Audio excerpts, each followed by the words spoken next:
ఆత్మ బంధువులందరికీ నమస్కారం. బ్రహ్మర్షి పితామహ పత్రిజీ గారికి, అమ్మ స్వర్ణమాల పత్రిజీ గారికి హృదయపూర్వక నమస్కారాలు, ధన్యవాదాలు. తిరుమలనాథ పిరమిడ్ ట్రస్ట్ ఆధ్వర్యంలో టిఎంసి ఛానల్ కు స్వాగతం, సుస్వాగతం. మనము ప్రతిరోజు 11 నుంచి 12 వరకు ధ్యానము, జ్ఞానము తెలుసుకుంటున్నాము. ఇప్పుడు సప్త ఋషుల గురించి తెలుసుకుంటున్నాము. నిన్న భరద్వాజ మహర్షి గురించి తెలుసుకున్నాము. ఈరోజు కశ్యప మహర్షి గురించి తెలుసుకుందాము. ఆ జ్ఞానాన్ని అందించడానికి కవిత మేడం వచ్చి ఉన్నారు. Welcome madam, welcome to TMC channel. Over to you madam. Thank you madam, thank you very much. ముందుగా మనందరి గురువు గారైన బ్రహ్మర్షి పితామహ పత్రిజీ గారికి మరియు స్వర్ణమాల పత్రి మేడం గారికి నా యొక్క అనంత కోటి ఆత్మ ప్రణామాలు తెలియజేసుకుంటున్నాను. అలానే కశ్యప ప్రజాపతి, కశ్యప సప్త ఋషుల్లో ఒకరైన ఆ మహర్షులకి కూడా నా యొక్క అనంత కోటి ఆత్మ ప్రణామాలు తెలియజేసుకుంటున్నాను. జూమ్లో ఉన్న మీ అందరికీ, యూట్యూబ్ ద్వారా వీక్షిస్తున్న ప్రేక్షకులందరికీ కూడా నా యొక్క ఆత్మ ప్రణామాలు ఫ్రెండ్స్. ఎంతో చక్కగా మనకి తిరుమలనాథ పిరమిడ్ ధ్యాన మందిరం వాళ్ళు నిర్వహిస్తున్న అద్భుతమైన కార్యక్రమాలు ఎంతో చక్కగా, ఎందుకంటే సప్త ఋషులు అందించిన జ్ఞానం అనేది ప్రతి ఒక్కరికి అవసరం. వారేంటంటే ఆధ్యాత్మికంగా ఎదగడానికి, వారంత స్థితిలో ఉండడానికి ఎలాంటి వారి యొక్క జీవనం, వారి యొక్క జీవిత విశేషాలు, అలానే వారు అందించిన ఆధ్యాత్మిక సందేశాలన్నీ ప్రతి ఒక్కరు తెలుసుకోవాలనే చక్కటి ఉద్దేశంతో ఈ కార్యక్రమము ప్రసన్న లక్ష్మి మేడం వారు, ఆ టీం అంతా కూడా చక్కగా నిర్వహిస్తున్నారు. అందులో నాకు అవకాశం ఇచ్చినందుకు ప్రసన్న లక్ష్మి మేడంకి అనంతకోటి ప్రణామాలు తెలియజేసుకుంటున్నాను. ఇప్పుడు మరి మనకి సప్త ఋషులు అంటేనే అనంతమైన శక్తి. భూమి మీద ఇప్పుడు మనకి 5th డైమెన్షన్ నడుస్తుంది, దాంట్లోకి భూమి వెళ్ళింది అని చెప్తూ ఉన్నారు. అదంతా కూడా జరగడానికి మరి ఎంతో మంది ఋషులు, ఎంతో మంది యోగులు, ఎంతో మంది మాస్టర్స్ యొక్క కృషి ఉంది. అలానే సప్త ఋషులు కూడా మనకి ఎంత అంటే ఈ భూమాతని రక్షించడానికి ఎంతో వారి యొక్క శక్తిని ఉపయోగిస్తూ ఉన్నారు. మరి ఈ రోజు కశ్యప ప్రజాపతి వారు అందించిన సందేశం, వారి జీవిత విశేషాలు, వారి యొక్క జన్మ ఏ విధంగా జరిగింది, ఈ విశేషాలన్నీ మనం తెలుసుకుందాం ఫ్రెండ్స్. హిందూ పురాణాల ప్రకారము బ్రహ్మ మానస పుత్రుడైన మరీచి మహర్షి యొక్క కుమారుడే ఈ కశ్యప ప్రజాపతి అని మనకు చెప్తూ ఉంటారు. ఇదంతా కూడా ఈయన మహర్షుల్లో, ఈ సప్త ఋషుల్లో ఒకరని మనకి హిందూ పురాణాల ప్రకారం మనకు తెలియజేయబడుతుంది. ఈయన ఎలా అంటే సమస్త జీవ రాశులను విస్తరించిన ప్రజాపతులలో ఈయన ప్రధానమైన వారు. ఎందుకంటే ఈ భూమండలంలో ఉన్న సమస్త జీవకోటి మొత్తము కూడా ఆ ప్రజాపతులు ఎవరైతే ఉన్నారో వారి యొక్క విస్తరణ వల్లే వారే ఆ మొత్తము ఈ భూమండలంలో ఉన్న ఈ జీవరాశినంతా కూడా భూమి మీదకి తీసుకొచ్చారు. అందులో ప్రధానమైన వారే కశ్యప ప్రజాపతి. ఈయన వంశం నుంచే మనకి దేవతలు కావచ్చు, రాక్షసులు కావచ్చు, మనుషులు కావచ్చు, ఇతర జీవజాతులు ఉద్భవించాయని మనకి తెలియజేస్తూ ఉంటారు పురాణాలు. మరి ఈయన వీరి యొక్క తల్లిదండ్రులు ఎవరు, వీరి యొక్క జన్మ వృత్తాంతం ఏంటో తెలుసుకుందాం. ఈయనను కశ్యప ప్రజాపతి అని ఎందుకంటారంటే ఈయన నుంచి ఎన్నో జీవరాశులు మొత్తము కూడా ఉద్భవించాయి కాబట్టి ఈయనను కశ్యప ప్రజాపతి అని అంటారు. ముందుగా మనకి దేవహూతి, కర్దమ మహర్షి, వీరిద్దరికి కపిల మహర్షి జన్మ అనేది కలుగుతుంది. ఆయన జన్మిస్తాడు. ఆయన జన్మించినప్పుడు ఆయనను చూడడానికి బ్రహ్మ, ఆయన యొక్క కుమారుడైన మరీచి ఇద్దరు కూడా ఈ భూమి మీదకి వస్తారన్నట్టు. వాళ్ళిద్దరిని చూడడానికి, కపిల మహర్షిని చూడడానికి భూమి మీదకి వస్తారు. వచ్చినప్పుడు ఇక్కడ దేవాహుతి, కర్దమ మహర్షి వాళ్ళిద్దరిని కూడా సాధారణంగా ఆహ్వానించి చక్కగా అన్ని సేవలు, అన్ని కార్యక్రమాలు చేస్తారు. అప్పుడు బ్రహ్మ ఏం చేస్తారంటే మరీచి మహర్షిని అక్కడే వదిలేసి వెళ్తారు. వెళ్ళినప్పుడు ఇంకా ఈ కర్దమ మహర్షి యొక్క కూతురు కళ ఆమెకి మరీచి మహర్షికి ఇచ్చి వివాహం చేస్తారు.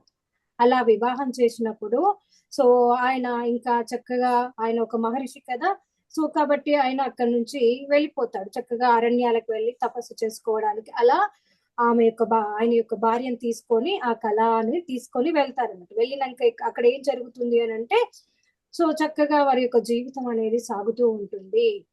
అప్పుడే వీరికి కశ్యప ప్రజాపతి జన్మించడం జరుగుతుంది.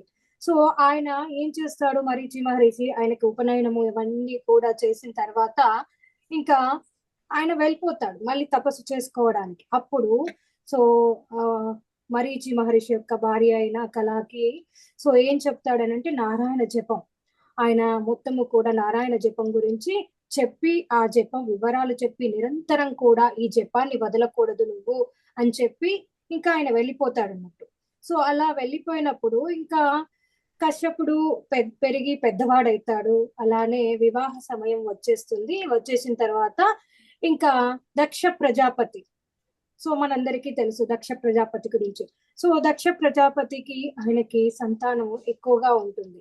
సో ఇంకా ఆ సంతానానికి తగ్గ వరులను అందరినీ వెతకాలి అని అనుకుంటాడు. అలా అనుకున్నప్పుడే సో ఇక్కడ మరీచి మహర్షి యొక్క కుమారుడు కశ్యప మహర్షి ఉన్నాడని తెలుసుకొని సో వారి యొక్క కుమారులైన అతిథి, తిది, ధనువు, కాల, అనాయువు, సింహిక, ముని, కపిల, క్రోధ, ప్రత, క్రూర, వినత, కద్రువ, సో వీళ్ళందరినీ ఇచ్చి వివాహం చేస్తాడనమాట.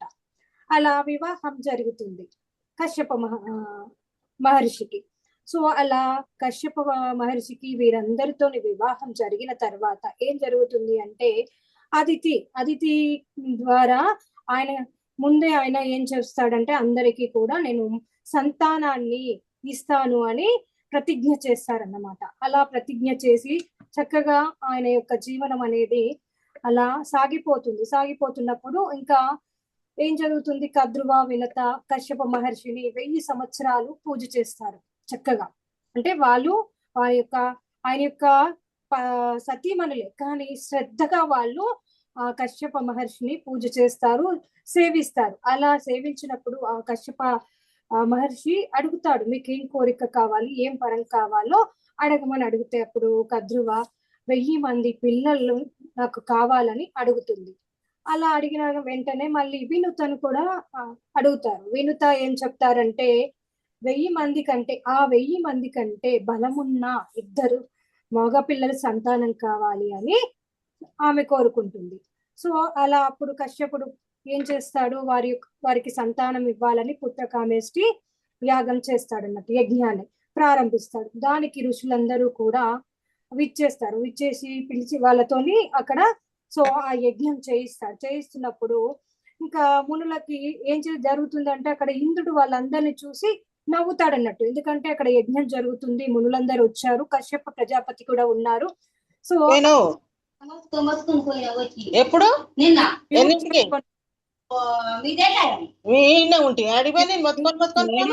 మ్యూట్ చేసుకోండి లక్ష్మి మేడం. నేను ఇక్కడనే ఉంటుంది. లక్ష్మి మేడం ప్లీజ్ మ్యూట్ చేసుకోండి. స్పీకర్ బంద్ చేయి లక్ష్మి మేడం. మేడం ఇప్పుడు ఎవరు అన్మ్యూట్ చేసుకోరు, నేను అది పెట్టేశాను. సో ఫ్రెండ్స్ మధ్యలో మ్యూట్ అవుతే మనం ఫ్లో అనేది వెళ్తూ ఉంటుంది. సో అలా ఇంకా 1000 మంది పిల్లల్ని కావాలని ఇక్కడ కద్రువ అడుగుతుంది. అలానే వినితనేమో ఆ 1000 మంది కంటే బలమైన వారు 2 మగపిల్లల్ని సంతానం కావాలని అడుగుతుంది. అప్పుడు ఇక్కడ కశ్యప మహర్షి పుత్రకామేష్టి యజ్ఞం చేస్తూ ఉంటాడు. అక్కడికి అందరినీ ఋషులను అందరినీ కూడా మునుల్ని పిలుస్తారు. సో వాళ్ళు అలా యజ్ఞం చేస్తున్నప్పుడు ఇంద్రుడు ఏం చేస్తాడు, నవ్వుతాడు అన్నట్టు. సో అలా ఇంద్రుడు నవ్వగానే వాళ్ళందరికీ కూడా కోపం వస్తుంది. కోపం వచ్చి ఏం చేస్తారంటే ఇంకా ఇంద్రుడిని శపిస్తారు. సో యజ్ఞం చేస్తుంటే 100 రెట్లు బలం ఉన్నవాడు కావాలని కశ్యపుడికి పుట్టి సో అలా ఇంకా మునుల కోపం ఇంకా ఎక్కువై ఇంకా ఏం చేస్తారు, ఇంకా బలమైన వాళ్ళని సృష్టించాలి, ఈ ఇంద్రుడి యొక్క సో ఈ ఇంద్రుడికి ఉన్న గర్వం అంతా కూడా తొలగించాలని వాళ్ళు అనుకుంటూ ఉంటారు అన్నట్టు. సో అలా ఇంకా కశ్యపుడికి 2వ ఇంద్రుడు పుట్టి ఆ స్వర్గాన్ని అంతా కూడా ఏల్తాడని వాళ్ళు శపిస్తారన్నమాట. అలా శపించినప్పుడు ఇంకా మళ్ళీ ఇంద్రుడు ఏం చేస్తాడు, మళ్ళా కశ్యప ప్రజాపతి కశ్యప మహర్షిని వేడుకుంటాడు. సో అప్పుడే ఆయన ఏం చెప్తాడు, ఆల్రెడీ యజ్ఞం స్టార్ట్ అయింది, సో కాబట్టి నేను ఏమి చేయలేను, కానీ దీన్ని కొంచెం నివారించడానికి ప్రయత్నిస్తా అని చెప్తాడు. సో అలా కశ్యపుడు మంత్రాలు చదవడం మొదలైపోయింది కాబట్టి ఇంకా ఇంద్రుడి కంటే బలంగా ఉన్నవాడు పక్షి జాతిలో పుట్టాలని మంత్రాలను మారుస్తాడన్నట్టు. కశ్యపుడు ఏం చేస్తాడంటే ఆయన అక్కడ వేడుకున్నాడు కాబట్టి ఇంద్రుడి కంటే బలమైన వాడే కానీ పక్షి జాతిలో పుట్టాలని ఆయన ఆ మంత్రాలను మారుస్తాడనమాట. అలా మంత్రాలను మార్చి మునులకు కూడా సో అలా ఆ విధంగా నచ్చ చెప్తాడనమాట. ఎందుకంటే వాళ్ళు కోపంతో ఉన్నారు కదా, కోపంతో ఉన్నప్పుడు సో అలా పక్షి జాతిలో బలమైన వాడు పుట్టాలి, ఇంద్రుడి కంటే గొప్ప బలవంతుడు పుట్టాలి అని సో మంత్రాలను మార్చి సో పలకమని నచ్చ చెప్తారు. అందరూ సరే అని అంటారు. సో అలానే ఇంకా కద్రువ వినుత గర్భవతులు అవుతారు, ఇద్దరు కూడా వాళ్ళ యొక్క భార్యలు.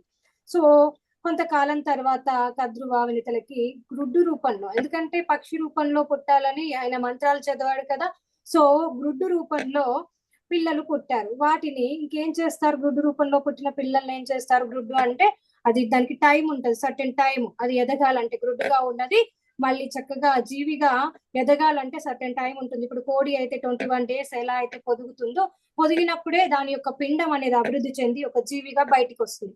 అలానే ఇక్కడ మరి ఒక మహర్షి అలానే వారి యొక్క శక్తితోని జన్మించిన వాళ్ళు ఒక యాగం ద్వారా.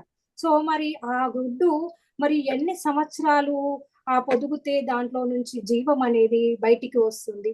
సో అలానే ఇక్కడ ఈ వీళ్ళకి ఇద్దరికి కూడా ఆ గర్భవతులు అయిన తర్వాత వారు గుడ్డు రూపంలో ఉన్న ఆ పిల్లల్ని వాళ్ళు కంటారన్నట్టు, కానీ అవి ఇంకా బయటికి రావు, అలా గుడ్డు రూపంలో ఉండి పెంకు రూపంలోనే ఉండిపోతాయి అన్నట్టు. సో అలా కొంతకాలం తర్వాత కద్రువ వినతలకు గుడ్డు రూపంలో ఉన్న పిల్లలు పుట్టారు. వాటిని సో వాళ్ళు కుండలో పెట్టి రక్షిస్తారన్నట్టు, ఎందుకంటే అవి పగలకూడదు కదా, సరికాని టైంలో పగిలితే ఏమవుతుంది, సో అక్కడ పిండం అభివృద్ధి చెందక అవి నాశనం అయిపోతాయి. కాబట్టి వాళ్ళు కుండలో పెట్టి దాన్ని రక్షిస్తూ ఉంటారు. అలా 100 సంవత్సరాల తర్వాత కద్రువకి సంబంధించిన గుడ్లన్నీ కూడా చక్కగా చిట్లిపోయి ఏమి అంటే శేషుడు అంటే నాగజాతి అనేది ఉద్భవిస్తుంది. శేషుడు, వాసుకి, తక్షకుడు వీళ్ళందరూ కూడా నాగజాతికి చెందిన వాళ్ళు.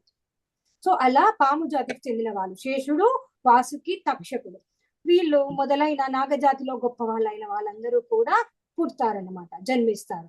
సో ఇంకా అలా జన్మించిన తర్వాత వినత తన గుడ్లు ఇంకా కూడా పగలలేవు. సో ఒక్క గుడ్డుని తీసి ఏం చేస్తుంది, మెల్లిగా పగల కొడుతుంటే దాంట్లో నుంచి ఎదగని సో అసురుడు బయటికి వచ్చాడు. అసురుడు అంటే సురులు లేనివాడు, అంటే తొడలు ఇంకా అభివృద్ధి చెందకుండా జన్మించిన వాడు అన్నట్టు. సో ఆయన ఇంకా ఏం చెప్తాడు, అలా బయటికి రాగానే తల్లితో చెప్తాడన్నమాట, సో ఇంకో గుడ్డునైనా చక్కగా కాపాడుకో అని చెప్పి ఆయన సూర్య భగవానుడికి రథసారథిగా వెళ్ళిపోతాడన్నమాట. సో ఇంకా తర్వాత కొన్ని రోజులకి అలానే ఆ గుడ్డును కాపాడితే చక్కగా గరుత్మంతుడు పుడతాడన్నమాట వినుతకి. సో అలా గరుత్మంతుడు పుట్టి తన తల్లి సో దాసిగా ఉంటుంది. ఎక్కడ నాగజాతితో చెందిన తన యొక్క పెద్దమ్మ ఉంది కదా కద్రువ దగ్గర ఆమె దాసిగా ఉంటుంది. ఎందుకంటే ఆమె ఒక పందెం వేస్తుంది, ఈ పందెంలో ఎవరైతే గెలుస్తారో గెలిచిన వాళ్ళేమో చక్కగా రాణిగా ఉండాలి, ఓడిపోయిన వాళ్ళు ఏం చేయాలి, దాసిగా ఉండి ఊడిగం చెయ్యాలి అని చెప్తుంది అనమాట. ఆమె ఏం చేస్తుంది, దానికోసము వారి యొక్క కొడుకులకి చెప్పి సో ఆ మాయా నాటకం ఆడి సో వినూత ఓడిపోయేటట్టు చేస్తుంది. అంటే ఇక్కడ గరుత్మంతుడి యొక్క తల్లి వినూత గారు ఓడిపోయేటట్టు చేసి కద్రువ తను చక్కగా రాజ్య భోగాలు అనుభవిస్తూ ఉంటుంది. సో ఇంకా గరుత్మంతుడు పెరిగి పెద్ద అయిన తర్వాత తన తల్లి సో అలా దాసిగా ఉండడం ఇష్టం ఉండదు. సో ఈ దాసీతనం నుంచి తన తల్లిని విముక్తి చేయాలనే కోరిక ఉంటుంది. సో దానికి వాళ్ళు ఏం చేస్తారు అని అంటే వారి యొక్క కద్రువ వాళ్ళ పెద్దమ్మ వాళ్ళ యొక్క పిల్లలు ఎవరైతే ఉన్నారో నాగజాతికి చెందిన వాళ్ళు ఏమంటారంటే అమృత భాండం తీసుకొచ్చి మాకు ఇస్తే మీ తల్లి గారి యొక్క ఈ దాసీతనాన్ని నుంచి విముక్తి చేస్తామని వాళ్ళు తెలియజేస్తారు అన్నట్టు. సో అలానే ఏం చేస్తాడు, ఇంకా గరుత్మంతుడు చక్కగా సో ఆ అమృత భాండాగారాన్ని తీసుకురావడానికి ఎంతో శక్తివంతుడు కదా, ఇంకా తల్లి కోరుకుంటుంది సో ఈ దాసీతనం నుంచి నన్ను విముక్తి చేయమని కోరుకున్నప్పుడు ఇంకా చక్కగా ఆయన దాన్ని తీసుకురావడానికి వెళ్తూ ఉంటాడు. సో వెళ్తున్నప్పుడు ఆయన చాలా బలవంతుడు కదా, ఆ విధంగానే ఆయనకి విపరీతమైన ఆకలి వేస్తుంది. సో అలా విపరీతమైన ఆకలి వేస్తూ ఉంటే ఇంకా మధ్యలో తల్లి చెప్తుంటది, నీకు సముద్ర మార్గంలో ఏ జీవి కనిపిస్తే దాన్ని భక్షించు అని చెప్తుంది. అలా తిన్న తర్వాత కూడా ఆయనకి ఆకలి తీరదు. అప్పుడు ఇంకా తన తండ్రి గారైన కశ్యపుడిని వేడుకుంటాడు, నాకు ఆకలి తీరట్లేదు అని వేడుకుంటే సో అప్పుడు ఇంకా ఏమని చెప్తాడంటే సో ఒక చెట్టు కొమ్మను పట్టుకొని రెండు ఒక తాబేలు ఒక ఏనుగు దానికోసమని పోట్లాడుకుంటున్నాయి భూమి మీద, వాటిని ఆహారంగా తీసుకొని నువ్వు సో ఈ అమృతం కోసం వెళ్ళు అని చెప్తారన్నట్టు. సో అవేంటి అంటే వాటికి విచక్షణ లేదు, ఎందుకంటే ఒక చిన్న కొమ్మ కోసం అవి పోరాడుతూ ఉంటాయి కాబట్టి అవి అధర్మంగా ఉన్నాయి కాబట్టి వాటిని భక్షించు, ఏం కాదని ఇక్కడ కశ్యప ప్రజాపతి చెప్తారు. అలా ఆయనకు ఆ విధంగానే ఆ తాబేలు ఏనుగులను తినేసి సో అమృతం తీసుకొని వచ్చి తల్లిని దాసి నుంచి విముక్తి చేస్తాడన్నమాట. సో విముక్తురాల్ని చేస్తాడు. పూర్వం ఇంకా అలా అనే తర్వాత ఏం జరుగుతుంది అని అంటే తర్వాత పూర్వం పరశురాముడి గురించి మనందరికీ తెలుసు. ఆయనే సమస్త క్షత్రియ జాతిని మొత్తము కూడా నాశనం చేయాలనుకుంటాడు, ఎందుకంటే తన తండ్రి గారి యొక్క ఆజ్ఞ మేరకు. సో అలా ఆ పరశురాముడు ఇంకా 21 సార్లు భూమిని అంతా తిరిగి రాజులందరినీ కూడా జయించి అశ్వమేధ యాగం చేశాడు. ఆ యాగం పూర్తయ్యాక ఏం జరుగుతుంది, భూమంతటిని కూడా ఆయన జయిస్తాడు. జయించిన తర్వాత ఆ భూమిని ఏం చేస్తాడంటే ఈ కశ్యప మహర్షికి దానంగా ఇచ్చాడనమాట. సో ఈ కశ్యప మహర్షికి దానంగా ఇస్తే ఈ కశ్యపుడు దానం తీసుకొని తెలుసుకొని పరశురాముణ్ణి ఇంకేం చెప్తాడంటే దక్షిణం వైపు అంటే మొత్తం తీసేసుకుంటాడు పరశురాముని దగ్గర తీసేసుకొని, సో నువ్వు దక్షిణం వైపు ఉన్న పరదేశానికి వెళ్ళిపోమ్మని భూమిని రాజులకు ఇచ్చేసి తపస్సు చేసుకోమని కోరుకుంటాడు అన్నట్టు. సో ఇంకా ఎందుకంటే ఆయన ఇచ్చాడు కానీ ఆయనని సో అటు దక్షిణం వైపు ఉన్న ప్రదేశానికి వెళ్ళిపోమని చెప్పి మిగిలిన ఆయన దగ్గర ఉన్న ఆ భూమి అంతా కూడా రాజులకు ఇచ్చేసి చక్కగా వాళ్ళని సో పరిపాలించుకోమని చెప్పి ఆయన తపస్సుకు వెళ్ళిపోతాడు అన్నట్టు. ఎవరు? కశ్యప మహాముని. సో అలా ఇంకా కాబట్టి ఇంకా అప్పటి నుంచి భూమికి కశ్యపి అనే పేరు కూడా వచ్చింది అని ఇక్కడ చెప్తూ ఉన్నారు. ఎందుకంటే ఆ భూమిని అంతా కూడా కశ్యప మహర్షి రాజులకు ఇచ్చేశాడు కదా. సో కశ్యప మహర్షి ఇంకేం చేస్తాడు, అప్పుడు నైమిషారణ్యంలోకి వెళ్తాడు. వెళ్ళి అక్కడ సో ఉన్న మునుల్ని చూడడానికి వెళ్తాడు. అక్కడ మునులందరూ కూడా చక్కగా ఆయనని ఆ ఋషులందరూ కూడా సాధారణంగా ఆహ్వానించి ఆయనకి అన్ని సత్కార్యాలు చేసి సో గౌరవంగా తీసుకెళ్లి పూజ చేస్తారు. వాళ్ళు వేడుకుంటారు అన్నట్టు కశ్యప మహర్షిని ఏమని అంటే మాకు స్నానానికి కూడా నీరు లేదు భూమి మీద, కాబట్టి మాకు గంగా జలాన్ని భూమి మీదకి తీసుకురమ్మని వారు వేడుకుంటారు. సో వేడుకోగానే వారి కోరిక ప్రకారం తీర్చడానికి కశ్యప మహర్షి ఏం చేస్తాడు, పరమశివుని గురించి వారు కఠోరమైన తపస్సు చేస్తారు. చేసినప్పుడు సో పరమశివుడు ప్రత్యక్షమై సో నీకు ఏం కావాలని కోరుకోమని కశ్యప మహర్షిని అడిగితే నాకు ఏం కావాలి అని అంటే సో గంగా నదిని భూలోకంలోకి నేను తీసుకెళ్ళాలి, సో ప్రవహించేలా చేయమని కశ్యపుడు సో అక్కడ కశ్యప మహర్షి శివుణ్ణి వేడుకున్నప్పుడు శివుడు తన జడ నుంచి ఒక గంగా నది యొక్క ఒక పాయని సో కిందికి వదులుతాడు. వదలగానే ఆ పాయని తీసుకొని కశ్యపుడు చక్కగా మునులకి భూలోకంలోకి కిందికి వస్తాడు. మునులతో పాటు భూలోకంలోకి వచ్చాడు. వాళ్ళంతా కూడా సంతోషించి ఆ గంగా జలానికి కశ్యపి అనే పేరు పెట్టారన్నమాట. అలా సో అక్కడి నుంచి కశ్యపి అనే పేరు అనేది గంగా ఆ పాయకి వచ్చింది అని తెలియజేస్తుంది. సో ఎవరో మాట్లాడుతున్నారు ఫ్రెండ్స్. సో కాబట్టి ఆ పాయకి కృతయుగంలో ఏమని పేరు అంటే సో కృతావతి అని, త్రేతాయుగంలోనేమో గిరికర్ణిక అనే పేర్లు ఉన్నాయి. అంటే సో యుగాను ప్రకారము పేరు అనేది మార్పు చెందుతూ ఉంటుంది. చూడండి, ఒక ఊరు పేరు ఏదైనా ఉందనుకోండి, సో ఆ ఊరు పేరు కూడా ఇప్పుడు హైదరాబాద్ అనేది ఒకప్పుడు భాగ్యనగర్ అనేది ఉండేది. భాగ్యనగరం అనేది ఇప్పుడు హైదరాబాద్ అని ఎలా మార్పు చెందుతుందో అదే విధంగా కృతయుగంలో కృతావతి అని, త్రేతాయుగంలో గిరికర్ణిక అని సో ఆ పాయకి ఆ పేరు అనేది వచ్చింది. అలానే ద్వాపర యుగంలో చందన అని పిలిచేవారు అని చెప్తున్నారు. కలియుగంలోకి వచ్చేసరికి సో సౌబ్రామతి అని పేర్లు ఉన్నాయని ఆ గంగా నది యొక్క ఒక పాయకి అని తెలియజేయడం జరిగింది. అంటే సో మనకి ఇక్కడ కశ్యప మహర్షి ఏం చేశాడు, ఆయన యొక్క శక్తితోనే భూమి మీదకి గంగా నదిని ఒక పాయం తీసుకొచ్చి ఇక్కడ భూమిని చక్కగా ఆయన ఎందుకు ఆ మహర్షులందరికీ సహాయం చేయడానికి, ఎవరైతే మహర్షులు యోగులు అందరూ ఉంటారో వాళ్ళందరూ కూడా వారు ఇక్కడ స్వార్థం కోసము సో భౌతికంగా ఎన్నో అదేంటిది సౌకర్యాలతో జీవనం గడపడానికి భూమి మీదకి రారు వాళ్ళంతా కూడా.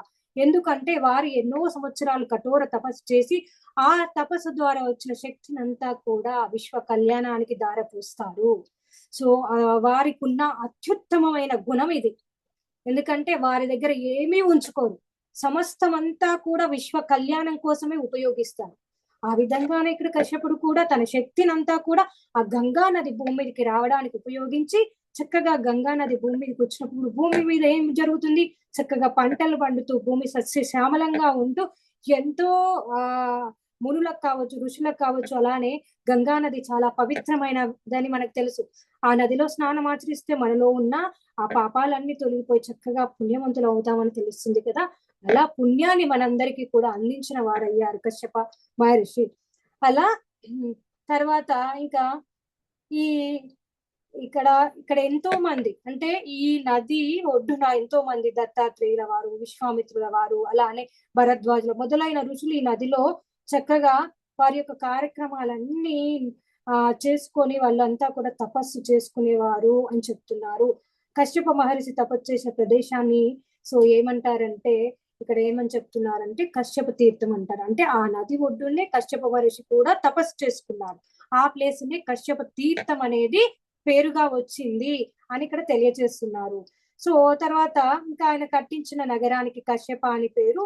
అదే రాను రాను కాశీ నగరానికి ఎంతో గొప్పతనం ఉందో అంత గొప్పతనం అనేది సో దానికి కూడా ఉంది అని ఇక్కడ తెలియజేస్తున్నారు.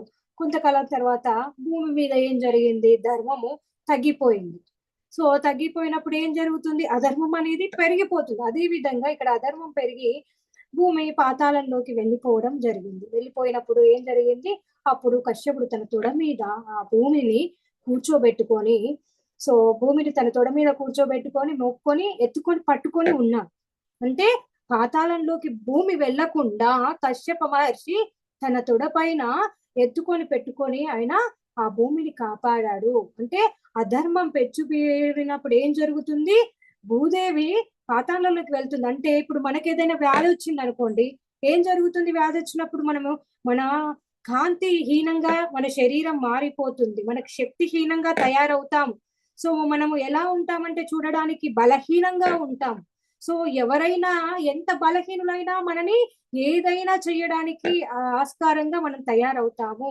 సో ఇక్కడ అధర్మం అనేది ఆ భూదేవికి వ్యాధి లాంటిది, ధర్మం అనేది చక్కటి స్వాంతనిచ్చే ఔషధం లాంటిది. అలానే సో మనకి ఏ విధంగానైతే వ్యాధిగ్రస్తమైనప్పుడు మనం ఏ విధంగానైతే కృంగిపోయి లోపలికి వెళ్ళిపోతామో అదే విధంగా అధర్మం అనే వ్యాధి ద్వారా భూమాత కూడా అలా పాతాళానికి లోపలికి వెళ్ళిపోతుంటే సో ఇక్కడ కశ్యప మహాముని వచ్చి చక్కగా మహర్షి వచ్చి ఆయన తొడల పైన ఎత్తి పట్టుకొని ఆ భూదేవిని కాపాడారు. సో భూదేవి కశ్యపుడితో సో వేడుకుంటుంది, ఉత్తములైన అంటే ధర్మంగా పరిపాలించిన సో క్షత్రియులు ఉంటే మళ్ళీ నేను సురక్షితంగా ఉండగలుగుతాను అని తెలియజేస్తుంది. మనకి ఏ విధంగానైతే ఔషధం ఏదైనా చక్కటి ఔషధం దొరికితే నేను మళ్ళీ ఆరోగ్యవంతురాలను అవుతానని మనకి ఏ విధంగానైతే ఉంటుందో భూదేవికి కూడా సో ఔషధం ఏంటిదంటే ధర్మబద్ధంగా పరిపాలించే రాజులు క్షత్రియులు ఎవరైనా ఉంటే పరిపాలిస్తే మళ్ళీ నేను పూర్వస్థితికి చేరుకుంటానని తెలియజేస్తుంది. సో అలా వేడుకోగానే సో మరి క్షత్రియులందరినీ కూడా పరశురాముడు సో వధించాడు కదా అని కశ్యప మహర్షి అని చెప్తూ ఉంటారు. చెప్పినప్పుడు అప్పుడు ఏం చెప్తుంది భూదేవి అంటే సో ఇంకా భూదేవి చెప్తుంది సో కొందరు క్షత్రియులు అలానే ఉన్నారు అని చెప్తుంది. ఎవరు అంటే వాళ్ళు హైహయులు, పౌర వంశంలోని వారు, సదాసుని వంశం వారు, అలానే వచ్చరాజు, శిబి చక్రవర్తి, సో వీళ్ళందరూ ఉన్నారు అని చెప్తుంది. వాళ్ళందరినీ కూడా పిలిచి చక్కగా సో ఈ ధర్మబద్ధంగా పరిపాలించమని వాళ్ళకి తెలియజేయమని వేడుకుంటుంది. అప్పుడు కశ్యపుడు భూదేవి ఆజ్ఞానుసారం ఏం చేస్తాడు, వాళ్ళందరినీ పిలిచి భూమిని భాగాలుగా విభజించి చక్కగా ధర్మబద్ధంగా పాలించమని చెప్పి ఇంకా వెళ్ళిపోతారు. వెళ్ళిపోయిన తర్వాత కొన్నాళ్ళకి వాళ్ళు వంశాలు పెరిగి రాజులుగా సో భూమండలం అంతా కూడా భూదేవి ఇంకా సస్యశ్యామలంగా చక్కగా సంతోషించింది. అక్కడ ధర్మబద్ధంగా సో అక్కడ పరిపాలన జరుగుతుంది, భూదేవి సంతోషంగా ఉంది. సో ఒకసారి ఇంకా బలి చక్రవర్తి తపస్సు చేసి బాగా బలం సంపాదిస్తాడు. సో ఎవరికైనా శక్తి సంపాదన పెరిగినప్పుడు అహంకారం అనేది పెరుగుతుంది. అదే విధంగా ఇక్కడ బలి చక్రవర్తికి కూడా బలం సంపాదించాడు కాబట్టి స్వర్గలోకాన్ని అధిరోహించాలి, నేను స్వర్గలోకాన్ని పరిపాలించాలి అనే ఒక కోరిక మొదలవుతుంది. సో అలా మొదలు కాగానే ఇంద్రుడు వాళ్ళంతా కూడా ఎక్కడెక్కడికో వెళ్ళిపోతారు ఈయన యుద్ధం ప్రకటించి వారిపైన యుద్ధం చేయగానే. సో ఇంకా అదితి అంటే ఆ దేవతలంతా ఎవరి కుమారులు? అదితి కుమారులు, అంటే కశ్యపుని కుమారులే కదా. సో అదితి ఏం చేస్తుంది, తన పిల్లలకు ఆ స్థితి గురించి కశ్యపుడికి చెప్తుంది, నా పిల్లలు ఈ విధంగా అయ్యారని. సో అదితికి ఏం చెప్తారు నా కశ్యప మహర్షి అంటే నారాయణ మంత్రం ఉపదేశిస్తారన్నట్టు అప్పుడే. సో నారాయణ మంత్రం ఉపదేశించి కశ్యపుడు పయోభక్షణ అనే వ్రతం చేయమని తెలియజేస్తారన్నమాట. సో ఆ వ్రతం చేస్తే రాక్షసుల వల్ల దేవతలకి ఎలాంటి ఇబ్బంది కలగదు అని, సో కలిగిన బాధలన్నీ కూడా పోతాయని, ఇంతకుముందు కలిగిన బాధలన్నీ పోతాయి, ఇప్పుడు కూడా ఏ బాధలు ఉండవు కాబట్టి పయోభక్షణ అనే ఆ వ్రతాన్ని చేయమని నారాయణ మంత్రాన్ని ఉపదేశిస్తారు కశ్యప మహర్షి అదితికి. సో ఆ విధంగానే ఆమె ఆ వ్రతం ఎలా చేయాలో చెప్తారు అదితికి. ఇంకా అప్పుడు నారాయణుడు ప్రత్యక్షమవుతాడు, ఎందుకంటే ఆ వ్రతం చేస్తూ నారాయణ మంత్రం జపిస్తూ ఉంటుంది కాబట్టి. సో అక్కడ నారాయణుడు ప్రత్యక్షమై, సో నీ భర్తని పూజించు, నీకు కొడుకు పుడతాడు, చక్కటి కుమారుడు పుడతాడని చెప్తాడు. అంటే ఇక్కడ ఏంటంటే ఆ కొడుకు ద్వారానే అక్కడ రాక్షస సంహారం అనేది జరుగుతుంది కాబట్టి సో ఆ విధంగా ఆయన వరం ఇస్తాడు. అలానే చక్కగా అతిథి కశ్యప మహర్షిని భక్తి శ్రద్ధలతో పూజిస్తుంది. సో పూజ చేస్తే విష్ణుమూర్తి అంశ అయిన కశ్యపుడి ఆత్మలు, ఆ విష్ణుమూర్తి యొక్క ఆత్మ ఏదైతే ఉందో ఆ కశ్యపుడి అంశ అనేది, విష్ణుమూర్తి అంశ అనేది కశ్యపుడి ఆత్మలో ప్రవేశిస్తుంది. సో ప్రవేశించింది కాబట్టి దాన్ని అతిథి గర్భంలోకి పంపిస్తాడు కశ్యపుడు. సో అక్కడ కొంతకాలం గడిచాక ఏం జరుగుతుంది అంటే అతిథికి విష్ణుమూర్తి కొడుకుగా పుడతాడు. సో ఇంకా విష్ణుమూర్తి ఆ విష్ణుమూర్తిని కశ్యపుడు అనేక విధాలుగా స్తోత్రించి పూజిస్తాడన్నట్టు. సో ఇంకా శంకు చక్రాలతో గదతో ఉన్న అంత పెద్ద ఆ దేహము నా ఈ చిన్ని కడుపులో ఎలా ఉన్నదా అని ఇక్కడ అతిథి ఆలోచిస్తే అప్పుడు అక్కడ ఏమైతుంది అని ఆశ్చర్యపోతుంది. ఆశ్చర్యపోగానే ఏం జరుగుతుంది అని అంటే అదితి అలా చూస్తూ ఉండిపోతుంది. అప్పుడు విష్ణుమూర్తి వామన రూపంలోకి మారిపోతాడు చిన్నగా. సో అలా కశ్యపుడి మహర్షి యొక్క ఇంట్లో వామనుడిగా విష్ణుమూర్తి పెరుగుతాడన్నమాట. సో అలా పెరిగిన తర్వాత ఇక్కడ ఇంకా ఏం జరుగుతుంది అని అంటే వామనుడు పెరిగి పెద్ద అవుతాడు. ఇంకా అందరూ మహర్షులు కూడా అతనికి ఉపనయనం అనేది జరుగుతుంది. జరిగిన తర్వాత అక్కడ సావిత్రి ఉపదేశం చేస్తుంది. అలానే బృహస్పతి ఏమో యజ్ఞోపవేతము అందిస్తాడు. అలానే కశ్యపుడు మౌంజీని ఇస్తాడు. అలానే ఇక్కడ అతిథి కౌపీనం ఇస్తుంది. బ్రహ్మదేవుడేమో కమండలం ఇస్తాడు. అలానే సరస్వతి దేవి అక్షరమాలని అందిస్తుంది అన్నమాట. ఆయనకు దేవతలందరూ కూడా ఆ విధంగా, ఎందుకంటే సాక్షాత్ విష్ణుమూర్తి వామన రూపంలో ఉన్నాడు కాబట్టి, సో ఆయన భూమి మీద జన్మ తీసుకున్నాడు కాబట్టి ఆయనకి ఆ దేవతలే వచ్చి సకల సౌకర్యాలన్నీ కూడా అందిస్తారు. ఆ విధంగా ఆయన యొక్క ఉపనయనం అనేది జరిగిపోతుంది. అలా జరిగిపోయిన తర్వాత వామనుడు తల్లిదండ్రుల యొక్క ఆజ్ఞ తీసుకొని ఇంకా బలి చక్రవర్తి దగ్గరికి వెళ్ళి సో 3 అడుగుల స్థలం కావాలని కోరుకుంటాడు అనమాట. ఇక్కడ ఇలా ఏం జరిగింది, అక్కడ విష్ణుమూర్తిని ఆరాధించింది అతిథి. ఆరాధించినప్పుడు సో నా యొక్క కుమారులను కాపాడమని ఆరాధించింది. ఎందుకంటే ఆమె యొక్క కుమారులందరూ కూడా, ఇంద్రుడు వీళ్ళందరూ కూడా ఆ బలి చక్రవర్తి యుద్ధం చేసి ఆ స్వర్గలోకాన్ని అధిరోహించాడు కాబట్టి వాళ్ళందరూ కూడా వెళ్ళిపోయారు కదా. సో ఇక్కడ వామనమూర్తిగా విష్ణుమూర్తి జన్మ తీసుకొని చక్కగా సో అంటే ఇక్కడ ధర్మాన్ని కాపాడడానికి సో ఇక్కడ ఏం జరిగింది, ఆ మహర్షి ఇక్కడ మహర్షుల యొక్క ఎందుకంటే ఆ సాక్షాత్తు ఎంతో శక్తివంతుడైన ఆ విష్ణుమూర్తిని మరి గర్భం లో మోయాలంటే అంత శక్తి కావాలి కదా. అలాంటి తల్లిదండ్రులనే మరి ఎంచుకుంటారు కదా. ఆ విధంగానే ఇక్కడ విష్ణుమూర్తి కూడా అతిథిని కశ్యప మహర్షిని ఎంచుకొని వారి గర్భాన జన్మించి చక్కగా పెరిగి పెద్ద ఉపనయనం చేసిన తర్వాత మరి భిక్షాటన కోసం అని వెళుతాడు, తల్లిదండ్రుల యొక్క ఆశీస్సులు తీసుకొని అలా వెళ్ళినప్పుడే బలిచక్రవర్తి దగ్గర సో తనకు 3 అడుగుల స్థలం కావాలని అడుగుతాడన్నమాట. సో అక్కడ ఇంకా ఏం జరుగుతుంది, సో అప్పుడు అలానే ఆ విధంగానే పుట్టి పెరిగిన తర్వాత ఇంకా ఇంద్రుడు ఇక్కడ అడిగినప్పుడు ఏం జరుగుతుంది, బలి చక్రవర్తి ఆ 3 అడుగుల స్థలం కోసము పాతాళంలో నొక్కేస్తాడు. ఒకటేమో మనకి భూమి మీద ఒక అడుగేస్తాడు, తర్వాత స్వర్గలోకం, తర్వాత ఇంకొక అడుగు ఎక్కాలంటే తన తలని చూపిస్తాడు. అలా చూపించినప్పుడు తల మీద కాలు పెట్టగానే ఆయన పాతాళంలోకి వెళ్ళిపోతాడు. ఆ విధంగా సో దేవతలంతా కూడా సురక్షితంగా ఉండగలుగుతారు. సో అలా ఇంకా అప్పుడు ఇంకేం జరుగుతుంది, కశ్యపుడి దగ్గర నుంచి ఇక్కడ అనేక సంవత్సరాలు ఇంకా కద్రువ ఏం చేస్తుంది, కద్రువ యొక్క కుమారులే కదా వాళ్ళందరూ కూడా రాక్షసులు. సో అనేక సంవత్సరాలు సేవ చేసి ఆ కశ్యపుడి దగ్గరనే ఆమె చక్కగా 1000 సంవత్సరాలు ఆ కశ్యపునితోనే సేవ చేసి చక్కగా భర్తతోని కలిసి ఉంటుందన్నమాట. అప్పుడు ఆ సమయంలో అతిథి ఏం చేస్తుంది, అతిథి ఆ సమయంలోనే అక్కడికి రావడం జరుగుతుంది. అతిథిదేవి రావడం జరగగానే వాళ్ళిద్దరిని చూడగానే ఆమె అసూయ అనేది, ఈర్ష్య అనేది ఆమెలో మొదలవుతుంది. అంతే కదా. సో ఇది మానవులకి కాకుండా, ఎందుకంటే మనం ఎంత శక్తివంతులం అయినా కానీ ఎరకలేని జీవనం అనేది ఏం జరుగుతుంది, ఈర్ష్యని ద్వేషాన్ని కలిగిస్తుంది అని ఇక్కడ మనం దీని నుంచి నేర్చుకోవచ్చు. అంతే కదా. సో ఎవరికైనా కానీ ఈ ఈర్ష్య ద్వేషాలు అనేటివి ఎమరపాటిలో కలుగుతూ ఉంటాయి. కానీ ఎరక ఎప్పుడైతే మనకి లోపిస్తుందో మనము దానిలోకి ఆ భ్రమలోకి మనం వెళ్ళిపోయినప్పుడు సో మనము ఎలా అంటే మానసికంగా కావచ్చు, ఆత్మపరంగా కావచ్చు, మన ఆలోచన అనేది కిందికి పడిపోతూ ఉంటుంది. దేవతలైనా ఎవరైనా కానీ ఆ స్థితికి వెళ్ళిపోతారు అని ఇక్కడ చక్కగా మనం తెలుసుకోవచ్చు. అదే విధంగా అతిథిదేవికి కూడా వాళ్ళు చక్కగా ఇద్దరు కలిసి ఉండడం అనేది ఆమెకి, ఎందుకంటే తన భర్తతోని ఇంకో తను వేరే భార్య అయినా కానీ సో నేనే ఉండాలనే ఒక స్త్రీకి అలాంటి స్థితి అనేది ఉంటుంది, అలాంటి కోరిక ఉంటుంది. అలానే అతిథిదేవికి కూడా అలాంటి కోరిక ఉంది కాబట్టి సో ఈర్ష అలాంటి మొదలై ఏం చేస్తుంది, ఆమె వాళ్ళని శపిస్తుంది అన్నమాట. ఏమని అంటే భూలోకంలో మీరు మీరు జన్మించండి అని అలా ఆమె శపిస్తుంది.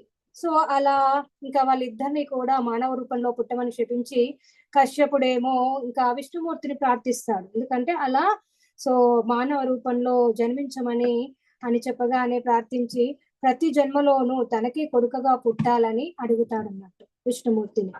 ఎందుకంటే ప్రతి జన్మలో సో నువ్వు ఎన్ని జన్మలు ఎత్తినా కానీ, ఎందుకంటే తనకి కూడా శాపం ఉంది విష్ణుమూర్తికి. సో భృగు మహర్షి శాపం ఇస్తాడు కదా, అదేంటిది లక్ష్మీదేవితో విడిపోయి సో నువ్వు భూలోకంలో ఈ జన్మలు ఎత్తుతూ అది అనుభవించాలి, మీ మధ్యలో సో ఆ దూరం అనేది ఉండాలని శపిస్తాడు కదా.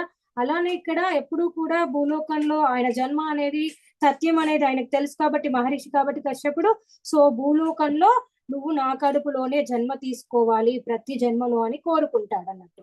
సో విష్ణుమూర్తి ఏం చేస్తాడు, సరే అంటాడు. అదే విధంగా కశ్యపుడు వసుదేవుడి రూపంలో ఉన్నప్పుడేమో కృష్ణ పరమాత్మగా జన్మ తీసుకుంటాడు. అలానే శ్రీరామచంద్రుడిగా ఉన్నప్పుడేమో దశరథుడిగా ఆయన యొక్క కడుపులో జన్మిస్తాడు. అలానే ఇంకా ఈ విధంగా అన్ని జన్మల్లో కూడా ఈ కశ్యపుడే తనకి తండ్రిగా ఉంటూ ఉంటాడన్నమాట. సో పూర్వం సముద్రుడు కశ్యపుడికి ఆవులను ఇస్తాడన్నమాట. సో అవి కూడా చాలా కాలం కశ్యపుడి దగ్గరే ఉంటాయి ఆవులన్నీ కూడా. సో ఒకనాడు ఏం జరుగుతుంది, సో ఆ సముద్రుడు వచ్చి తన ఆవుల్ని తనకి ఇమ్మని అడిగాడు. ఇంకా కశ్యపుడు ఏమంటది భార్య ఇవ్వాలంటుంది అన్నట్టు. సో ఈ శాపం వల్లనే కశ్యపుడు వసుదేవుడిగా పుట్టి అక్కడ ఎప్పుడైతే సముద్రుడికి ఆవులన్నీ కూడా ఎన్ని ఆవులు అయితే ఉన్నాయో సో అవన్నీ కూడా ఇవ్వలేదు కదా. ఆ శాపం వల్ల ఏం జరుగుతుంది, సో వసుదేవుడిగా పుట్టి కంసుడి దగ్గర ఆవులకి అధిపతి అవుతాడన్నట్టు. సో ఇంద్రుడు ఇంకా తిథి కొడుకుల్ని బాధలు పెడుతున్నాడని తిథి కశ్యపుడిని ఇంద్రుడు ఏం చేస్తాడు, తిథి కొడుకులందరినీ కూడా బాధలు పెడుతున్నాడు అనే విషయం తెలుసుకొని తిథి ఏం చేస్తుంది, ఆమె కూడా ఒక భార్యనే కదా, కశ్యపుణ్ణి తనకి ఇంద్రుడి కంటే బలవంతుడైన ఒక కొడుకుని కావాలని అడుగుతుంది. చూడండి అలా ఎలా అంటే కోరిక ఏ విధంగా వస్తుంది అని అంటే సో ఆ వారి యొక్క ప్రేమ వల్ల అతి ప్రేమ వల్ల నా వాళ్ళే బలంగా ఉండాలి అనేది అప్పటి నుండి కూడా ఉంది. సో ఎప్పుడైతే మనము చక్కగా ధ్యాన స్థితిలో ఉంటాం, ఇప్పటికీ కూడా మనకు ఉంటుంది ఆధ్యాత్మికంగా ఎవరైనా ఎదిగితే వాళ్ళకంటే నేను ఉన్నత స్థితిలో ఉండాలి, వాళ్ళు నాకంటే ఉన్నత స్థితిలో ఉన్నారని మనము ధ్యానం చేస్తూ అలాంటి సంకల్పంతో మనం ధ్యానం చేస్తూ ఉంటాము. సో అది సరి అయింది కాదని మనకు పత్రి సార్ చెప్పారు. ఎందుకంటే ఇక్కడ కూడా అలానే జరుగుతూ ఉంది. ఇక్కడ తిథి ఇంద్రుడు నా కొడుకుల్ని బాధ పెడుతున్నాడు కాబట్టి ఇంద్రుడి కంటే బలమైన కొడుకులు నాకు కావాలని అడిగింది. సో కశ్యపుడు అనుగ్రహిస్తాడు. ఇక్కడ ఋషులందరూ ఏం చేస్తారంటే వాళ్ళు అడిగిన వాళ్ళకి ఏదైనా కానీ వాళ్ళు ఎలాంటి వారైనా కానీ నో అని చెప్పరు. వాళ్ళ దగ్గర ఉన్న తత్వం అది. వాళ్ళు చెడ్డవారు మంచివారు, వాళ్ళు బలవంతులు వాళ్ళు బలహీనులు అనే వాళ్ళకి తేడా అనేది ఉండదు మహర్షులకి. ఎందుకంటే అందరినీ సమానంగానే చూస్తారు. ఇక్కడ మంచి చెడు అనేది లేదు. కర్మానుసారమే వాళ్ళ జీవితాలు అనేటివి వస్తున్నాయి అనే అవగాహన వాళ్ళకు ఉంటుంది. కాబట్టి ఆ కర్మానుసారమే వాళ్ళు ఏం చేస్తున్నారు, ఆ కోరికతోని వాళ్ళని అడుగుతున్నారు అనే విషయం వాళ్ళకి అర్థమవుతుంది. కాబట్టి వాళ్ళు సరే అంటారు. మనం అందరం ఏమనుకుంటాము, ఆయన అంత పెద్ద మహర్షి కదా, మరి తర్వాత ఇలాంటి పరిస్థితి ఎదురవుతుందని తెలిసి కూడా ఆయన ఎందుకు వరం ఇస్తున్నారు అనే మనము భౌతికంగా ఆలోచిస్తూ ఉంటాం. కానీ వాళ్ళు ఆధ్యాత్మికంగా ఎంతో ఉన్నత స్థితిలో ఉంటారు. జరగబోయేదంతా వారికి తెలుస్తుంది కాబట్టి వారికి తదనుగుణంగానే వాళ్ళ కోరికలన్నీ కూడా తీరుస్తూ ఉంటారు. అదే విధంగా ఇక్కడ కశ్యపుడు తిథికి అడిగినప్పుడు అనుగ్రహిస్తాడు. అనుగ్రహించి ఇంద్రుడికి విషయం తెలిసి తిథి కడుపులో ఉన్న బిడ్డ 7 ముక్కలు అవ్వాలని కోరుకుంటాడు. ఎందుకంటే సో ఆయన నాకు తర్వాత కష్టం వస్తుందనే భావం ఉంటుంది కదా ఆయన పుడితే. సో అందుకోసమని ఆ తిథి కడుపులో ఉన్న బిడ్డ 7 ముక్కలు అవ్వాలని ఆయన శపిస్తాడు. శపించగానే ఏం జరుగుతుంది అని అంటే సో ఇంకా ఆ ముక్కలు మళ్ళీ 7 ముక్కలు అవ్వాలని మళ్ళీ శపిస్తాడు. ఆ పిండం ఏదైతే ఉందో 7 ముక్కలు అవ్వాలి, ఆ 7 ముక్కలు మళ్ళీ తిరిగి 7 ముక్కలు అవ్వాలని శపిస్తాడు అన్నట్టు. అలా తిథి ఇంద్రుని వల్ల సో వాళ్ళు తిథి చెప్తుంది వాళ్ళు నీ మిత్రులే కదా, సో వాళ్ళందరూ కూడా కాబట్టి నీ మిత్రులుగానే ఉంటారు, శత్రువులుగా ఉండరని వేడుకుంటుంది. ఎందుకంటే తన కడుపులో తన పిల్లవాడు ఆ విధంగా ముక్కలు అవుతూ సో అలా అయిపోతుంటే ఏ తల్లికైనా బాధనే కదా. సో అలానే ఇంద్రుని వేడుకుంటుంది, నీకు మిత్రులుగానే ఉంటారు, శత్రువులుగా వారు ఉండరు అని వేడుకుంటుంది. వేడుకుంటే వాళ్ళని రక్షించమని ప్రాధాయపడుతుంది. అప్పుడు ఇంద్రుడు వాళ్ళని ఏం చేస్తాడనంటే అనుగ్రహించి వెళ్ళిపోతాడు. సో వెళ్ళిపోయినప్పుడు వాళ్ళు ఏం చేస్తారు, 7 49 ముక్కలు అయ్యారు కదా. సో వాళ్ళు 49 మంది మర్గుణం అనే పేరుతో జన్మ ప్రసిద్ధికి ఎక్కుతారు అన్నట్టు. వాళ్ళందరూ కూడా ఆ 49 మంది కూడా సో మర్గుణము అనే పేరుతో ప్రసిద్ధి చెందారు అని చెప్తున్నారు. ఈ విధంగా కశ్యప మహర్షి యొక్క ఆ సంతతి అనేది పెరిగింది. సో అలా తిథి తన పిల్లల్ని దేవతలు చంపేశారని ఏడుస్తుంది. సో ఏడ్చి కశ్యపుడిని ఇంకా ఓదార్చి తన పూర్వజన్మ వృత్తాంతం అంతా కూడా తెలియజేస్తాడు అన్నట్టు. ఏంటంటే సో పూర్వజన్మ కర్మ ఫలం అనేది అనుభవించక తప్పదు అని ఇక్కడ కశ్యపుడు తెలియజేస్తాడు. నా పిల్లలందరినీ కూడా దేవతలు చంపేశారని ఏడ్చి ఇంకా బాధపడుతూ ఉంటే పూర్వ వృత్తాంతం కర్మానుసారం ఏదైనా జరుగుతుంది, కర్మ ఫలము అనుభవించక తప్పదు. సో ఇక్కడ మనం నేర్చుకోవాల్సినది ఏంటిదంటే ఇక్కడ మహర్షులు చెప్పిన అద్భుతమైందంటే కర్మ ఫలం అనేది తప్పదు ఎవరికైనా. కానీ నీ పిల్లలు ధర్మం లేని వాళ్ళు కాబట్టి నశించారు. ఇక్కడ ధర్మబద్ధంగా ఎవరైతే జీవించారో వాళ్ళందరికీ కూడా నాశనం తప్పదు అనే విషయం ఇక్కడ అర్థమవుతుంది. పుణ్యం ఎవరైతే చేసుకుంటారో సో పుణ్యము అనేది ఎప్పుడూ కూడా ఉంటుంది అని ఇక్కడ తెలియజేస్తారు. పుణ్యం తగ్గిపోవడమే దుఃఖానికి కారణం అని చెప్తున్నారు. సో ఇక్కడ నీకు దుఃఖం రావడానికి కారణం ఏంటి అంటే పుణ్యం తగ్గిపోవడమే. సో అధర్మంలో ఉన్నారు కాబట్టి నీ బిడ్డలు నశించారు. సో ఇక్కడ పుణ్యం తగ్గిపోవడం వల్లనే దుఃఖానికి కారణము. అలానే సర్వము తానే అయిన విష్ణుమూర్తిని ధ్యానించమని అప్పుడు చెప్తాడన్నమాట. సో తిథికి జీవుడు ఎప్పుడైతే విష్ణుమూర్తి ఎవరైతే ఉన్నారో ఆయన సర్వం మొత్తము కూడా ఆయన్నే. జీవుడు అనేవాడు జీవిత స్వభావాన్ని విడిచిపెట్టి తానే పరమాత్మ తనలోనే అంతా ఉంది అనే నేనే భగవంతుణ్ణి అనే భావించి చక్కగా ఎప్పుడైతే జీవిస్తాడో తెలుసుకొని ధర్మ కార్యాలు చేస్తూ జీవిస్తే అప్పుడు మోక్షం పొందుతాడు అని ఇక్కడ తెలియజేశారు. అంటే ఇక్కడ ఏం చెప్తున్నాడు కశ్యప మహర్షి, సో ధర్మము తగ్గిపోయినప్పుడే, సో పుణ్యం తగ్గిపోయినప్పుడే బాధలు దుఃఖాలు కలుగుతాయి. కాబట్టి సో పరమాత్మ అయినా, అన్ని తానే అయినా, సర్వం తానే అయినా ఆ విష్ణుమూర్తిని సో పూజించమని చెప్పి, సో ఆ విష్ణుమూర్తి ఎలా అయితే ఉన్నారో ఆ విధంగానే నేను కూడా భగవంతుణ్ణే, నాలోనే అన్ని ఉన్నాయి. జీవిత స్వభావం అంటే నేను ఈ శరీరాన్ని అనే ఆ స్వభావాన్ని వదిలిపెట్టి, ఈ భౌతికతనే నా అదేంటి ఐడెంటిటీ అనేది విడిచిపెట్టి, తానే పరమాత్మ, నేనే పరమాత్మను, తనలోనే కూడా భగవంతుడు ఉన్నాడు అని ఆ విషయాన్ని తెలుసుకొని ఆ ఎప్పుడూ కూడా ధర్మ కార్యాలు చేస్తూ ఉంటే మోక్షం పొందాలి, ఆ విధంగా మోక్షం అనేది అందుతుంది అని తితికి కశ్యపుడు ఉపదేశం చేస్తాడన్నమాట. సో అలా ఉపదేశం చేసిన తర్వాత ఇంకా ఆమె ఆ విధంగానే చేస్తుంది. అలానే కశ్యప మహర్షి కశ్యప స్మృతి అనే గ్రంథంలో ఈ విషయాలన్నీ తెలియజేశారంట. అంటే కశ్యప స్మృతి అనే ఒక గ్రంథం ఉంది, అద్భుతమైన గ్రంథం. దాంట్లో ఎంతో ఆధ్యాత్మిక విషయాలు ఎన్నో ఉన్నాయి. సో అలానే ఇక్కడ ఏం చెప్తున్నాడు, కశ్యప స్మృతిలో ఆ గ్రంథంలో ఏముందంటే అగ్ని సాక్షిగా పెళ్లి చేసుకున్న భార్య మాత్రమే దేవ కార్యాలు కానీ పితృ కార్యాలు కానీ చెయ్యడానికి పనికి వస్తుంది అని తెలియజేస్తారన్నట్టు. అగ్నిసాక్షిగా వివాహం చేసుకున్న భార్య ద్వారా మాత్రమే ఈ కార్యాలన్నీ మనం నిర్వర్తించగలము. అలానే కశ్యప గీతలో ఇంకా ఏముంటుంది అంటే, కశ్యప గీతలో ఏం చెప్పాడంటే క్షమాగుణం గురించి తెలియజేశారు. సో ఇక్కడ ధర్మం ఉంటేనే బాధలు ఉండవని చెప్పారు. అలానే పుణ్యం తగ్గిపోతే దుఃఖం వస్తుందని చెప్పారు. అలానే నేనే అంతా, ఆ భగవంతుని నేనే, నాలోనే భగవంతుడు ఉన్నాడని మనం ఎప్పుడూ కూడా ధర్మ కార్యాలు చేస్తూ ఉంటే మోక్షంలోకి మనం వెళ్తామని చెప్పారు. అలానే సో కశ్యప స్మృతిలో ఉన్న అంటే అగ్నిసాక్షిగా పెళ్లి చేసుకున్న భార్య ద్వారానే దేవ కార్యాలు కాని పితృ కార్యాలు కాని చేయాలని తెలియజేశారు. అలానే క్షమాగుణాన్ని గురించి కూడా కశ్యప గీతలో చెప్పారు. సో వేదాలు, యజ్ఞాలు, అలానే సత్యము, విద్య, ధర్మము ఇవన్నీ ఇంతే కాకుండా సో లోకమంతా కూడా క్షమాగుణంతోనే నిండి ఉంది. సో అంటే వేదాల్లో కావచ్చు, సత్యంలో కావచ్చు, అన్నిట్లో కూడా సత్యంలో కూడా ప్రతి దాంట్లో కూడా క్షమాగుణం ఉంది. క్షమాగుణంతోనే ఉండి ఉంది. సత్యం అనేదైనా కానీ, వేదం అనేదైనా కానీ, ధర్మం అనేదైనా కానీ ఈ క్షమాగుణంతోనే నిండి ఉంది.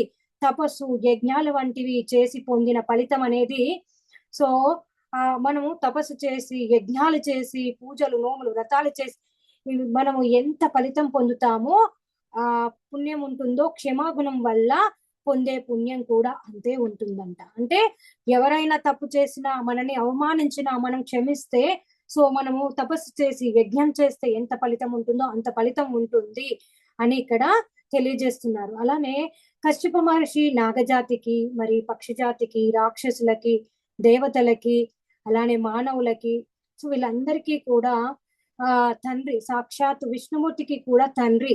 సో ఎంతో గొప్పవాడయ్యాడు. సో ఏ విధంగా ఆయన గొప్పవాడయ్యాడు, ఆయన ధర్మబద్ధంగా ఉంటూ సో ధర్మబద్ధమైన విషయాలు తెలియజేస్తూ సో సమస్త భూమండలంలో ఉన్న అన్నిటికీ కూడా ఆయన తండ్రిగా అయ్యాడు. అలానే ఆ దేవలోకంలో ఉన్న గంగను కూడా భూమి మీదకి తీసుకొచ్చి ప్రజలందరికీ కూడా ఎంతో మేలు చేశారు. ఇక్కడ క్షమాగుణం గురించి కూడా చక్కగా తెలియజేస్తున్నారు. ఏమని చెప్తున్నారు, క్షమగలవానికి బుద్ధి సమునకు నిత్యంబు విజయ సంసిద్ధి యుగను, క్షమయైన వాని భుజ విక్రమము కడున్ వెలయు సర్వ కార్యక్షయై. ఇక్కడ ఏం చెప్తున్నారంటే క్షమ అనే వస్తువు చాలా మహోన్నతమైనటువంటిది, క్షమాగుణం అనేది అని చెప్తున్నారు. అది కలవాడు ఎలా ఉంటాడు అని అంటే విజయాన్ని పొందుతాడు. ఎప్పుడూ కూడా క్షమాగుణం ఉన్నవాడు ఎప్పుడూ కూడా విజయంలోనే ఉంటాడు, అపజయంలో ఉండడు అనే విషయాన్ని ఇక్కడ ఆయన చెప్పారు. అలానే వేదములు, యజ్ఞములు, అలానే శౌచము, సత్యము, విద్య, ధర్మము అంతా కూడా క్షమయందు నిలుస్తుంది అని చెప్తున్నారు. మన దగ్గర క్షమాగుణం ఉంటే సత్యం అనేది ఉంటుంది, విద్య ఉంటుంది. అంటే మనకి రాని విద్య అనేది ఉండదు. ఏ విద్య అనగానే మనం చక్కగా నేర్చుకోగలుగుతాము అని ఇక్కడ తెలియజేస్తున్నారు. అలానే ఇక్కడ తపస్వాధ్యాయ యజ్ఞ కర్మలు, అలానే కర్తలు, బ్రహ్మ విధులు మొదలైన వారు ఏ పదము పొందుతారో క్షమావంతులు ఆ పదాన్ని, అంటే అలాంటి స్థితిని, అలాంటి ఫలితాన్ని పొందుతారంట.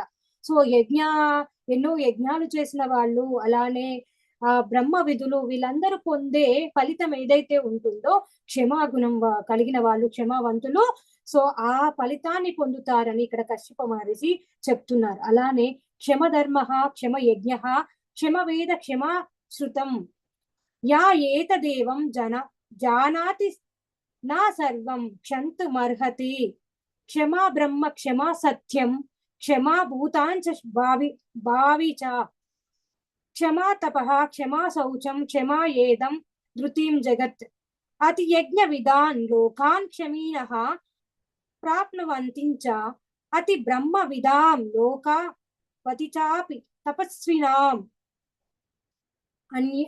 అన్యైవై యజుషాం లోకాః కర్మిణాం మాపారే తథా క్షమావతాం బ్రహ్మలోకే లోకా పరమ పూజితః.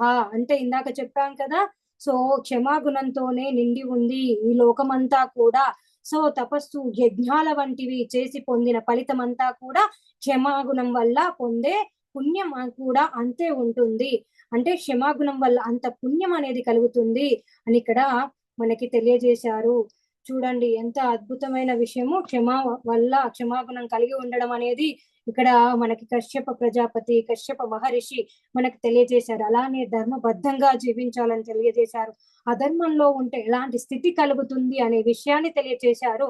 అలానే కోరికల వల్ల ఎలాంటి స్థితి కలుగుతుంది, సో అది మనకి ఎప్పుడైతే మితిమీరిన పుత్ర వ్యామోహం ఉంటుందో మనకి ఆ కోరికలు అనేటివి పుడుతుంది. ఆ కోరిక వల్ల సో ఏం జరుగుతుంది అనే విషయము తన యొక్క భార్యలు అడిగిన ప్రశ్నలకు సమాధానంగా తెలియజేశారు. ఈ విధంగా మనము ఈయన చెప్పిన అద్భుతమైన విషయాలు, మనకి కశ్యప మహర్షి చెప్పిన అద్భుతమైన విషయం ప్రప్రదంగా క్షమాగుణం కలిగి ఉండడము. అలానే పుణ్యం తగ్గితే మనం దుఃఖాల పాలవుతాం కాబట్టి పుణ్యం పెంచుకోవాలంటే క్షమాగుణం కలిగి ఉండాలి. సో క్షమాగుణం అనేది ప్రతి జీవి పైన ఉండాలి. అలానే మైత్రీ భావంతో జీవించాలి. ప్రతి మహర్షి ఎవరు చెప్పినా కానీ అదే మనకి చెప్పేది. మన బ్రహ్మర్షి పితామహ పత్రిజీ గారు కూడా మనకు అందించింది అదే. సో క్షమాగుణంతో ఎప్పుడూ కూడా బుద్ధత్వ స్థితిలో ఉండాలి. ఒక పిరమిడ్ మాస్టర్ ఏ విధంగా ఉండాలి అనే విషయాన్ని చక్కగా బోధించారు. అలా ఉన్నప్పుడు మాత్రమే మనం పిరమిడ్ మాస్టర్ గా ఉండగలుగుతాము. అలా ఉన్నప్పుడు మనకి కూడా అలాంటి ఉన్నతమైన స్థితులు కలుగుతాయి. ఆధ్యాత్మికంగా ఎంతో ఉన్నతీకరించబడి చక్కగా మనం జీవించగలుగుతాము. సో ఎంతో మందికి మనము ఆదర్శప్రాయులుగా ఉంటాం. పిరమిడ్ మాస్టర్స్ అంటేనే సో సమస్త విశ్వానికి సో చిహ్నంగా ఉంటారని పత్రిజీ గారు చెప్పారు. ఆ విధంగా మనము ఎన్నుకొని వచ్చాం. మనము ఎన్నో జన్మల పుణ్య ఫలితంగానే ఇక్కడ పిరమిడ్ మాస్టర్ గా జన్మ తీసుకున్నాం. కాబట్టి మన జీవనం అనేది ప్రతి ఒక్కరికి కూడా ఆదర్శప్రాయంగా ఉండాలి. మనం చూసి మేము కూడా పిరమిడ్ మాస్టర్ గా మారాలి అనే విధంగా మన జీవితం ఉండాలని నేను కోరుకుంటున్నాను. Thank you friends, thank you. ఇంత చక్కటి అవకాశం ఇచ్చిన మీ అందరికీ కూడా ప్రత్యేకమైన కృతజ్ఞతలు తెలియజేసుకుంటున్నాను. ఎస్పెషల్లీ ప్రసన్న లక్ష్మి మేడం కి ప్రత్యేకమైన కృతజ్ఞతలు తెలియజేసుకుంటాను. Thank you madam, thank you very much.